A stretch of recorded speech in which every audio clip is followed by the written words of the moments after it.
괴물은 어떻게 만들어지는가? 한동훈 사태가 해부하는 대한민국 검찰 엘리트의 자기 파괴. 한 문장이 드러낸 민낯. 건희는 개목줄 채워서 가둬놔야 돼.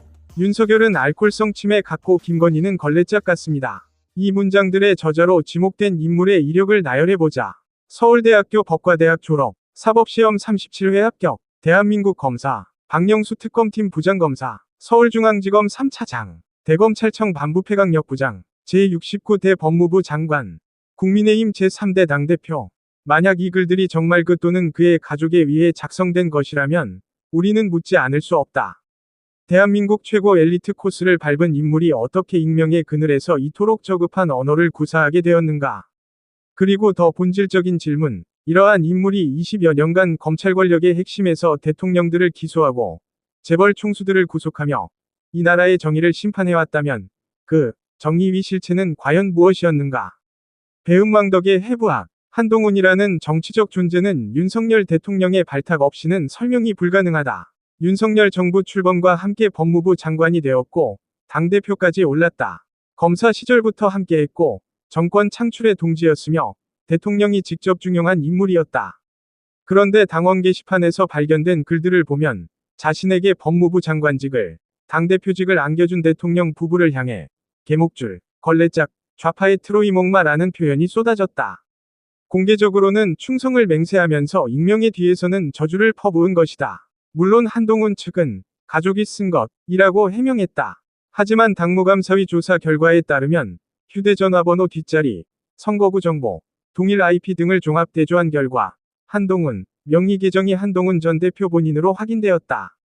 더욱이 2024년 11월 6일 새벽 문제가 불거지자 한동훈 명의 글 650건 중 646건, 99.4%, 진은정 명의 글 160건 전부가 삭제되었다. 증거인멸의 정황이다. 검사 출신답게 증거를 다루는 법을 잘 알고 있었던 것일까? 은인을 배신하는 것도 모자라 익명 뒤에 숨어 저급한 언어로 비방하고 들키면 증거를 인멸하는 인간. 이것이 대한민국 법무부 장관을 지낸 자의 실체다. 가족이 했다. 한 인간의 밑바닥. 이 사태에서 가장 추악한 장면은 따로 있다. 처음에 한동훈은 당원 게시판에 가입한 적이 없다. 73년생이 아니다. 라며 발뺌했다. 그러다 정황이 드러나자 가족이 한 일이라고 시인했다. 1년이 넘도록 부인하다가 더 이상 버틸 수 없게 되자 가족을 방패막이로 내세운 것이다. 이것이 어떤 의미인지 생각해보자. 자신의 부인, 장인, 장모, 딸, 어머니, 5명이 가족을 여론조작범 위 자리에 앉힌 것이다. 검사 출신 정치인이 자기 보호를 위해 가족을 희생양으로 삼았다. 그것도 공개적으로 전 국민이 보는 앞에서. 장해찬 여의도연구원 부원장의 말을 빌리면 이 정도면 부끄러워서 정계 은퇴를 해야 할 문제 다. 이준석 개혁신당 대표는 더 직설적이었다. 지질, 지질, 지질. 그리고 덧붙였다. 허위사실로 남을 공격하는 것에 더해 표현조차 딱 술 한 잔 걸친 교양 없는 사람이 쓸만한 내용이라 거부감이 든다. 서울대 법대 출신, 대한민국 검사, 법무부 장관을 역임한 인물의 언어 수준이 술 한 잔 걸친 교양 없는 사람 수준이라는 것. 이것이 대한민국 엘리트의 민낯이다. 칼잡이의 궤적. 그 칼은 누구를 향했나? 한동훈의 주요 수사 이력을 돌아보자.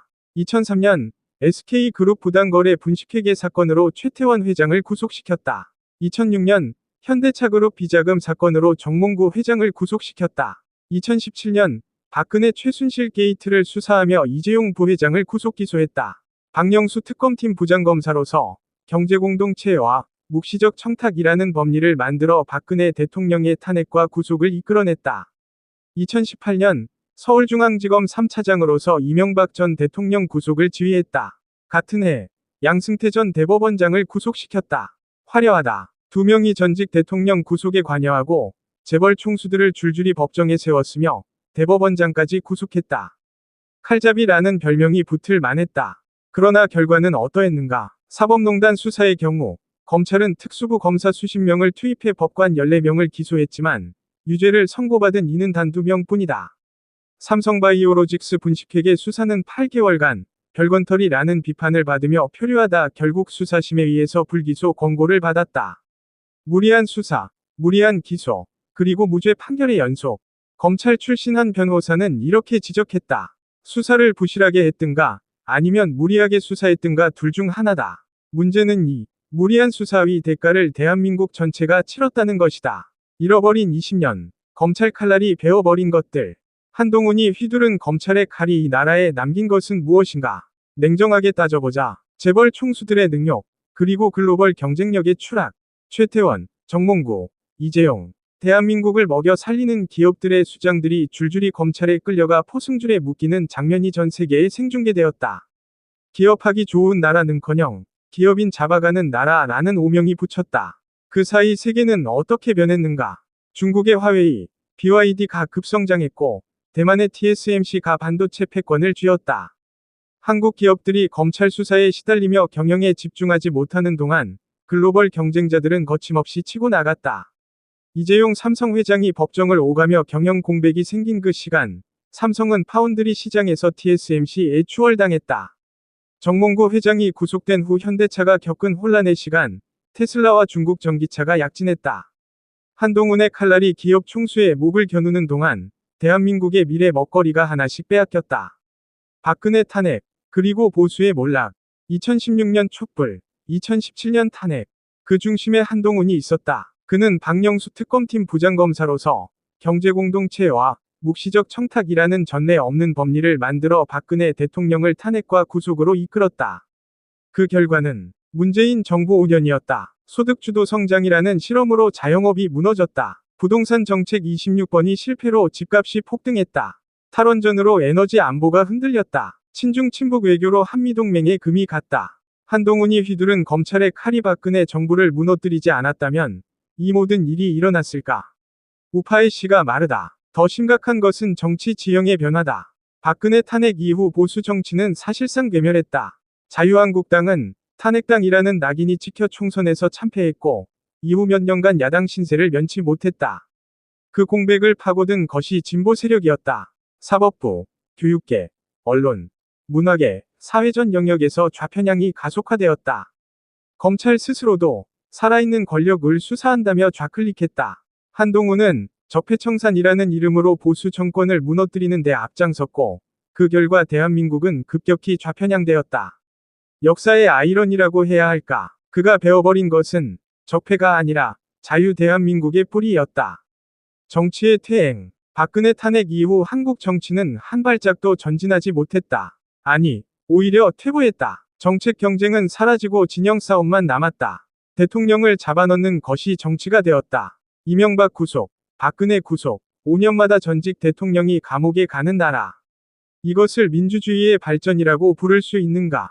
한동훈은 이 비극적 순환의 중심에 있었다. 그가 휘두른 칼날이 대통령은 잡아넣어도 되는 존재라는 전례를 만들었다. 보수 대통령들만 골라서 검찰 엘리트주의의 어두운 그림자. 한동훈 사태의 본질은 개인의 도덕적 타락에만 있지 않다. 이것은 대한민국 검찰 시스템이 어떻게 괴물을 양산해왔는지를 보여주는 거울이다. 검찰은 기소독점주의와 기소편의주의라는 막강한 권한을 가진다. 누구를 기소하고 누구를 불기소할지, 어떤 혐의로 얼마나 구형할지를 검사가 결정한다. 이 권력에는 실질적인 견제가 없다. 이러한 시스템에서 검사들은 정의의 사도라는 자기 확신에 빠지기 쉽다. 자신이 기소하면 유죄이고 자신이 수사하면 진실이라는 오만. 법 위에 군림하는 법의 수호자라는 역설. 한동훈은 이 시스템이 배출한 전형적인 엘리트다. 서울대 법대, 사시 37회, 대검중수부, 특검팀, 검찰 권력의 핵심을 거쳐왔다. 그 과정에서 그는 어떤 인물로 성장했는가? 당원 게시판의 글들이 그 답을 보여준다. 익명의 뒤에 숨어, 개목줄, 걸레짝 같은 표현을 쓰는 사람. 들키면, 가족이 했다. 고 책임을 전가하는 사람. 증거가 나오면 새벽에 삭제하는 사람. 2호선 당무감사위원장의 표현을 빌리면 정원사가 직접 정원에 인조잔디를 깔아버린 격이다. 공론장을 관리해야 할 당대표가 그 공론장을 사유화하고 조작했다. 드루킹을 넘어서 이번 사태를 단순한 당내 논란으로 치부해서는 안 된다. 드루킹 사건을 떠올려보자. 댓글 조작으로 여론을 왜곡한 사건이었다. 그 사건의 핵심은 댓글 자체가 아니라 그 댓글이 어떻게 언론과 정치를 움직였는지였다. 당원 게시판 사태도 마찬가지다. 당무감사위에 따르면 1428건의 글이 단 2개의 IP에서 작성되었다. 하루 3회로 제한된 댓글 규정을 5명이 가족 명의를 동원해 무력화했다. 욕설과 막말이 116건, 도배 글이 468회에 달했다. 그리고 이 글들이 외부 언론으로 확대 재생산되었을 가능성이 제기된다. 핵심 질문은 이것이다. 당원 게시판의 글들을 기자들과 정치 스피커들은 어떻게 알게 되었는가? 당원 게시판은 원칙적으로 당원만 접근 가능한 폐쇄 공간이다. 외부 언론이 실시간으로 논점과 문구까지 그대로 인용했다면 그것은 우연으로 설명될 수 없다. 이준석 대표의 표현대로 여의도 문법이 싫다고 일부 친한 기자를 통해 여론을 조작하는 서초동 문법. 이 작동한 것은 아닌가. 만약 단계 오른쪽 화살표 언론 증폭의 경로가 입증된다면 이 사건의 성격은 당내 윤리 문제가 아니라 권력형 여론조작 사건으로 확정된다.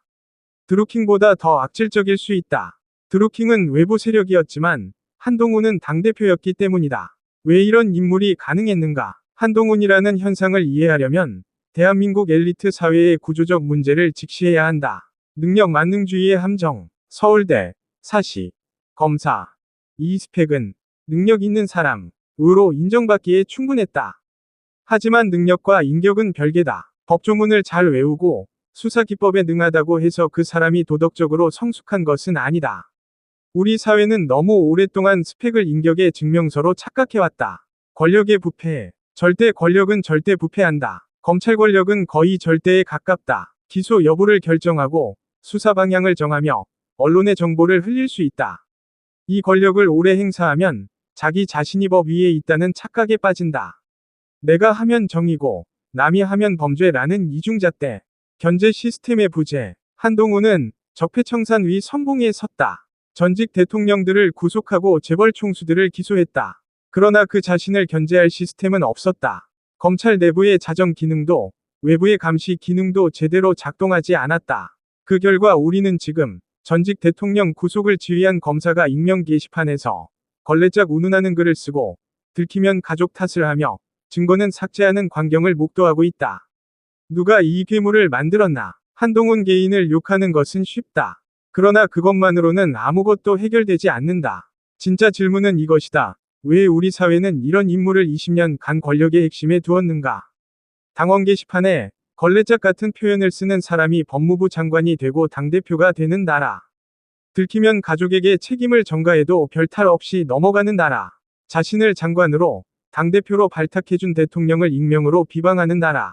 이것은 한동훈 한 사람의 문제가 아니다. 이것은 대한민국 검찰 시스템의 문제이고 엘리트 충원 시스템의 문제이며 권력 견제 시스템의 문제다. 그리고 무엇보다 이러한 인물에게 적폐청산이라는 칼을 쥐어주고 박수쳐준 언론과 사회의 문제다. 정의는 어디에? 한동훈은 자신이 수사한 피해자들에게 늘 이렇게 말했을 것이다.